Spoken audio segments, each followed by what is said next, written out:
দেখো আমার আগে ও যাবে। Good morning. আজ হলো শ্রাবণ মাসের প্রথম সোমবার। স্নান ধান করে পুজোর ফুলের অপেক্ষা করছি। ইন্দ্র মর্নিং ওয়াকে গেছে, ফেরার পথে ফুল নিয়ে আসবে। আমি হাতে করে ঝুড়ি নিয়ে আসলাম। দেখেছেন এইটুকু কাঞ্চন ফুল গাছে কতগুলো কাঞ্চন ফুল হয়েছে। সাদা ফুল শিব ঠাকুর নাকি খুব ভালোবাসে। এই লক্ষ্মী জবা গাছেও অনেক ফুল ফুটেছে, ডালগুলো ছেটে দিয়েছিলাম।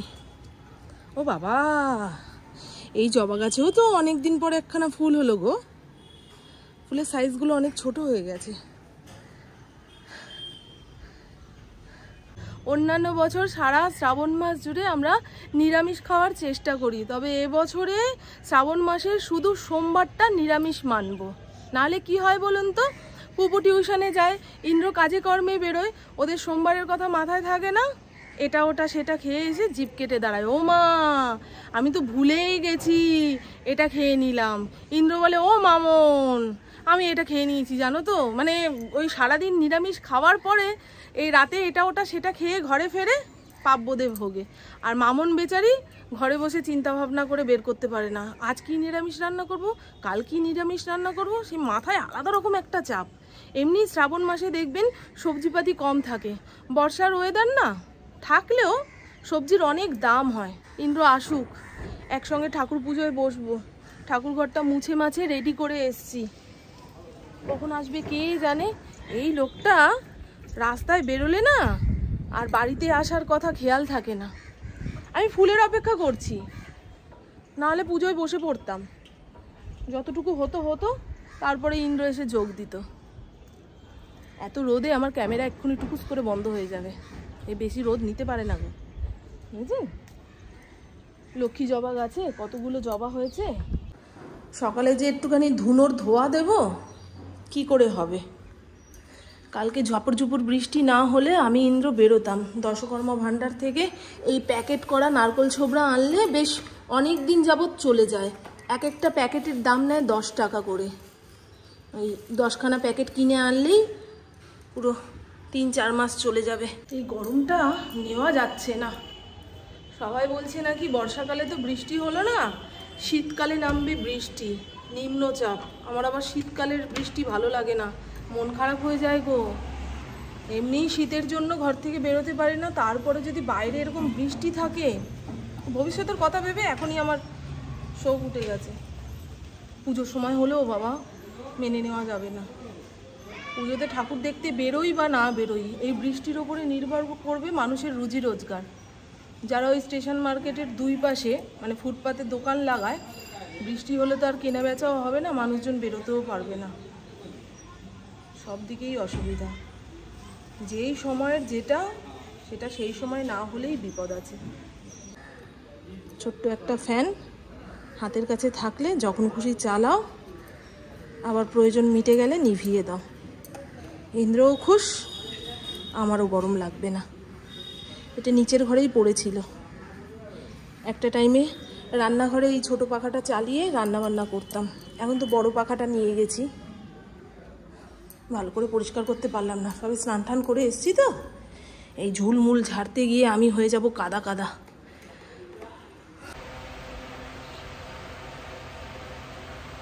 আজকে ইন্দ্রর টিমের ফুটবল খেলা রয়েছে, সেই কারণে ফুল নিয়ে আসতে দেরি হলো। মোটামুটি 1.5 ঘন্টা 1.25 ঘন্টা অপেক্ষা করলাম আমি। ওম নমঃ শিবাং নমঃ শিবাং নমঃ শিবাং ওম নমঃ শিবাং নমঃ শিবাং নমঃ শিবাং নমঃ শিবাং ওম নমঃ শিবাং ওম নমঃ শিবাং।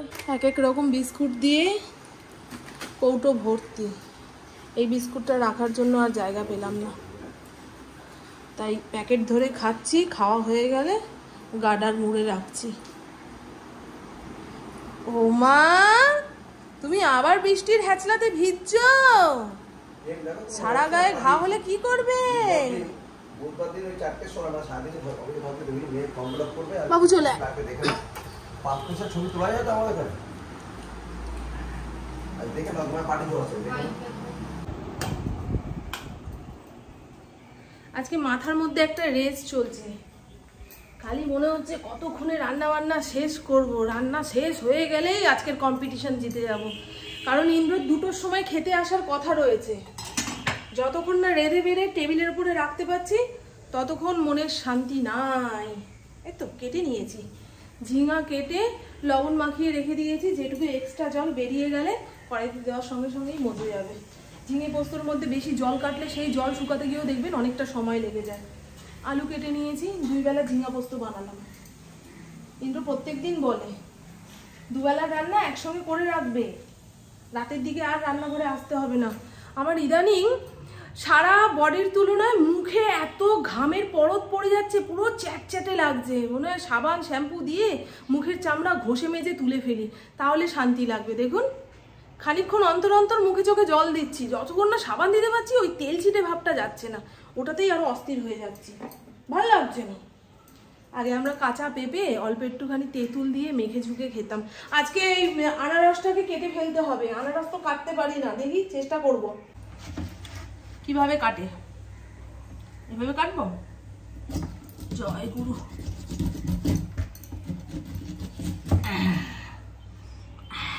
পানিতে গন্ধ ছাড়ছে গো।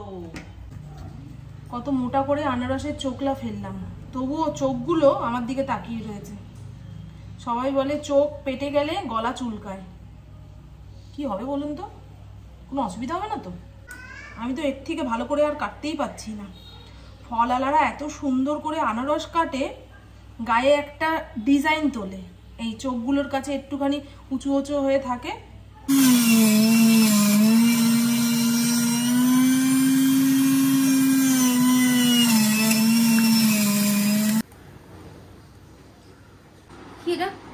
দেখ কি আনারসের জুস খেয়ে জানা গায়ে শক্তি বেড়েছে, এগুলোকে ধুয়ে মেজে তুলতে গিয়ে তার থেকে বেশি শক্তি ক্ষয়। এই মেশিনটাকে সেট করতে গিয়ে একটা মানে হিমশিম খেয়ে যাই, প্রত্যেকদিন যদি সেট করি তাও ভুলে যাই, এতগুলো পার্ট না, এগুলোকে আগে ধুয়ে মেজে তুলতে হবে। একটা যদি হারিয়ে যায় কিংবা ভেঙে যায় ওই মেশিন পুরো কানা। দেখেছেন কি দরদর করে ঘাম দিচ্ছে?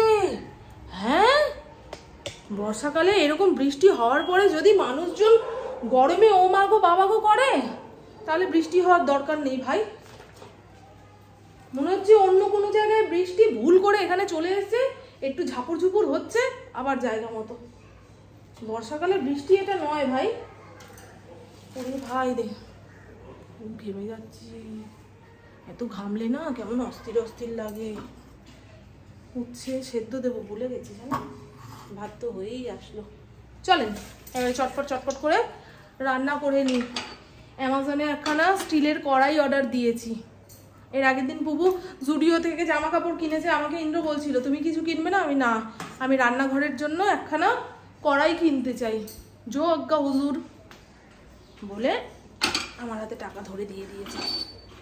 না গো, অনেক দিন যাবত রান্নাঘরের জন্য কিচ্ছু কিনিনি। কড়াইয়ের মধ্যে পরিমাণ মতন তেল দিয়ে দিয়েছি, তেলের মধ্যে গোটা শুকনো লঙ্কা আর কালো জিরা। অনেকে পোস্তর মধ্যে 5 ফোড়ন দেয়, আমার আবার কালো জিরার গন্ধটা বেশি ভালো লাগে। এখানে আলু ডুমু করে কেটে ধুয়ে রেখেছি। আলু ঝিঙা পুরোপুরি মজে এসছে, আগে থেকে বেটে রাখা পোস্ত আর কাঁচা লঙ্কা এর মধ্যে দিয়ে দিলাম। নামানোর আগে একটু কাঁচা তেল দিয়ে নামিয়ে ফেললেই হয়ে যাবে ঝিঙা আলু পোস্ত। আমি জানি আপনারা সবাই ঝিঙা আলু পোস্ত রান্না করতে জানেন, তবু আমি দেখালাম আমি কিভাবে রান্না করি। বুঝেছেন কতটা পোস্ত এই বাটির মধ্যে লেগে রয়েছে, একটুও ফেলা যাবে না। এই তো বন্ধু, আমার দুপুরে রান্নাবান্না কমপ্লিট। ঝিঙে আলু পোস্ত একদম টাইট ফিট করে রান্না করেছি, থালার যে পাশে দেবে সেই পাশেই থপ করে বসে থাকবে। আমি ঝিঙে আলু পোস্ত কিন্তু এত টাইট ফিট করে রান্না করি না। আজকে যেহেতু ডাল বানিয়েছি, এখানে রয়েছে বিউলির ডাল পেঁপে দিয়ে, 5 ফোড়ন সম্বাদ দিয়েছি, আর এই হলো উচ্ছে সেদ্ধ। আমি আর ইন্দ্র খাবো, পুপু তিতো খেতে চায় না। ভেবেছিলাম উচ্ছে ভাজবো, আবার এত তেল ঝোল খাবো, তাই সেদ্ধ দিয়ে রাখলাম। আজকে ফড়িংয়ের জন্য আলাদা করে প্রেসার কুকারে ভাত বসাইনি, আমাদের হাঁড়ির ভাতই খাবে। ফড়িংকে দেখুন না, ঠিক সময় মতো মায়ের দিকে তাকিয়ে দাঁড়িয়ে থাকবে, বসে থাকবে। কে বলেছে ও মূর্খ, ঘড়ি দেখতে জানে না? রান্নাঘরও মেজে ঘষে টিপ টপ। বিকেলে যদি বৃষ্টি হয়, বাইরে বেরোতে না পারলে স্পেশাল করে চা বানিয়ে খাবো। ইন্দ্র বিকেলের মধ্যে চলে আসবে।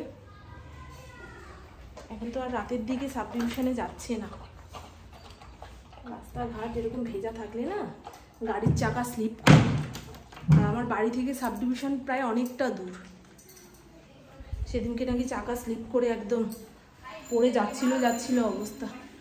চলুন হ্যাঁ, দেখে আসি আমার পুপু কি করছে না করছে। এই জানলাটা দিয়ে দিই মনে থাকতে থাকতে। কালকে এই ঘরের জানলা খোলা ছিল, বিকেলের দিকে একটা হামুর বৃষ্টি হয়েছে, খাটের ওই পাশে যা ছিল সব ভিজে আজকে সকালবেলা সেই ইঁদুর পচা গন্ধ ছেড়েছে। পুপু জিজ্ঞাসা করলো, ইন্দ্র জিজ্ঞাসা করলো, কি মরেছো গো মামুন? আমি কিচ্ছু মরেনি, ওই পাশে যা ছিল সব ভিজে গেছে। রোদ উঠলে টেনে টুনে একটু শুকিয়ে নেবো, ব্যাস। কোনাকাঞ্চিতে যে কত সম্পত্তি লোকানো আছে বন্ধু, ঘর পরিষ্কার করলে টের পাওয়া যাবে। ভিডিও হবে এখন। খেয়ে দিয়ে নিয়ে পেট ঠান্ডা করে ভিডিও করতে পারলি না? আমি সেজে নিই, এরপরে আমি খাবো, তারপরে ইয়ে করবো। একটু দেবে আমার কোন এই ফোনটা? বলছো আইফোনটা নাকি ওকে এখন দেবো? হ্যাঁ নেই তাহলে। ইন্দ্র 2:30-এর সময় খেয়ে দিয়ে সেই যে মাঠে গেছে খেলা দেখতে, তারপরে এক ফোঁটাও বৃষ্টি হয়নি। মানে ফুটবল খেলা জমে উঠেছে। জানি না কি খবর আনবে, বলবে ড্র হয়ে গেছে, নয় হেরে গেছি। জেতার খবর খুব কমই আসে। সে যাই হোক, চারপাশটা দেখুন কি চকচক ঝকঝক করছে, মেঘ কেটে গেছে। গতকাল রাতে একটু ছেঁড়া ছেঁড়া ঘুম হয়েছিল, তা ভেবেছিলাম আজ দুপুরে খেয়ে দিয়ে টানা ঘুম লাগাবো, সন্ধ্যের সময় হাঁটতে যাব। কোথাকার কি, একটুও ঘুম নেই। যেদিন ঘুমাবো বলে পরিকল্পনা করি সেদিন ঘুম আসবে না, আর যেদিন ঘুমালে কাজে কর্মের ক্ষতি হবে সেদিন চোখ মোটে খুলে রাখতে পারবো না। গতকালকেই তো এরকম হয়েছিল। এত ঘুম পাচ্ছে। চলুন হ্যাঁ, এই জামা কাপড়গুলো গুছিয়ে ফেলতে হবে। ওয়াশিং মেশিনের মধ্যে কিছু জামা কাপড় কেচে ধুয়ে শুকিয়ে নিয়েছি, সেগুলো মেলবো। শুকিয়ে নিইনি, মানে ড্রাই করেছি। এ বাবা, এগুলো নামিয়েছিস কেন তার থেকে? জামাগুলো তো ভেজা। এই আমার মেয়েটা না দুপুরে এখানে দাঁড়িয়ে দাঁড়িয়ে ফটো তুলেছে, ভিডিও করেছে, দেখুন ভেজা জামা কাপড়গুলো শুকনো জামার উপরে টাল দিয়ে রাখলো। এমনি বর্ষাকালে জামা কাপড় শুকাতে চায় না। ঘরের ময়লা চাদরগুলো এখানে গুজে গুজে রেখে দিয়েছি। ওয়াশিং মেশিন যতক্ষণ না ঠিক হচ্ছে ততক্ষণ কেচে ধুয়ে ভাঁজ করতে পারবো না। মেশিন ব্যবহার করতে করতে মানুষের এমনই অবস্থা না। আর তার থেকেও বড় কথা, কাচা ধোয়া করবো কোথায়? বাথরুমের মধ্যে আছাড়ি পাছাড়ি দিয়ে কাচলে একটাও টাইলস থাকবে না। আমার তো ওই ধরনের বাড়ি ভীষণ ভালো লাগে, যে একফালি উঠোন রয়েছে, কলপার রয়েছে, উঠোনের সঙ্গে অ্যাটাচ একখানা পায়খানা বাথরুম রয়েছে। বাড়িতে লোকজন বেশি আসলে কোনো হট্টগোল লাগবে না, যে যেমন খুশিভাবে কাজকর্ম করতে পারবে। শহর অঞ্চলে থাকার জায়গা বের করাই কঠিন, সেখানে উঠোন কলপার এগুলো স্বপ্নের মতো। আছে অনেক জায়গা, সেগুলো ভেতর সাইডে। আর কটা মানুষ এখন জমি কিনে বাড়ি করতে পারছে বলুন তো? সব ফ্ল্যাট কালচার।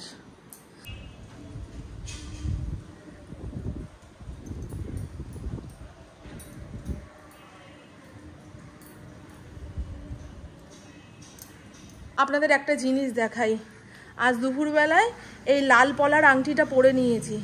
বলেছিলাম না আমার বাবা ওই বই পড়ে জ্যোতিষী হয়েছিল, টুকটাক হাত দেখতে পারতো। তা বাবু বলে যে শরীরে লাল রং থাকলে নাকি আলিস্য ধরে না, মন খারাপ হয় না, পড়ে যাওয়া, তারপরে রক্তপাত বন্ধ হয়।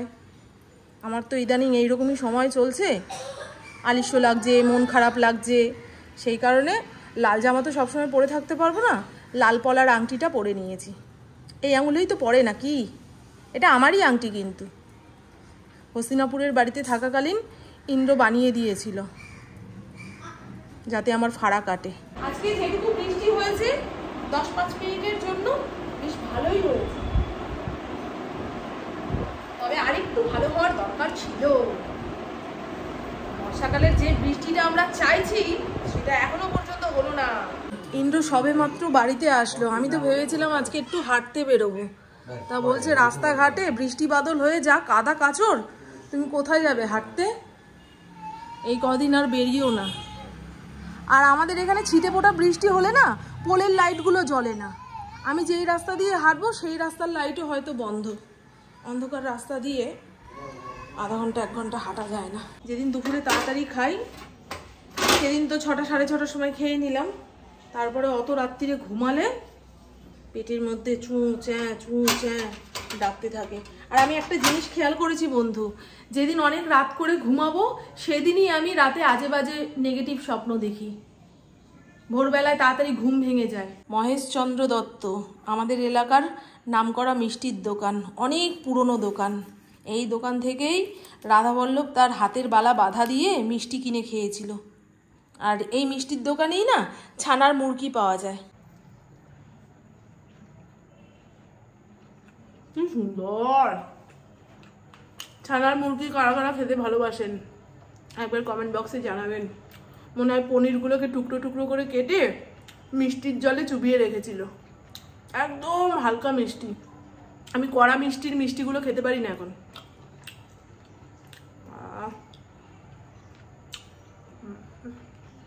সন্দেশ খেতে পারি না, গলা একটা খাবো।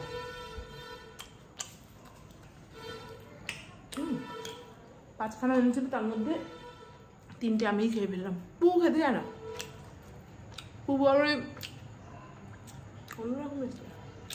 যে ঘরে চায়ের নেশা নেই সে ঘরে অর্ধেক কাজ কম। শুধু চা করা তো নয়, চায়ের বাসন গোসন মেজে উপর দিয়ে রাখতে হবে, নাহলে কালকে সকালবেলায় আবার খোঁজরে ধৌড়ে।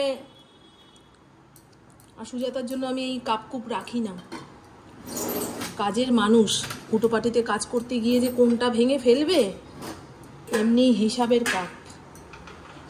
বুঝেছেন? রচাটা ঢালার পরে কালারটা খালি দেখুন।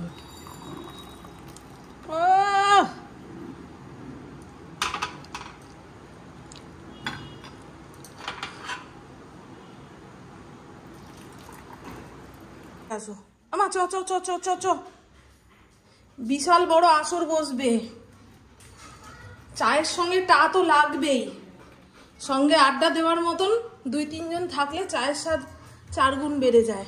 কি বন্ধু? সেই কারণেই তো চায়ের দোকানে ছেলেপুলেরা চলে যাচ্ছে চা খেতে। হ্যাঁ, জানা খুলে দে। ওইবারে দাদু এখন আটা মাখতে বসেছে, দেখ না, ঘ্যাও ঘ্যাও ঘ্যাও ঘ্যাও। উনি বাংলা বোঝে না বাবাই। আর কি খারাপ কথা বললাম আমি?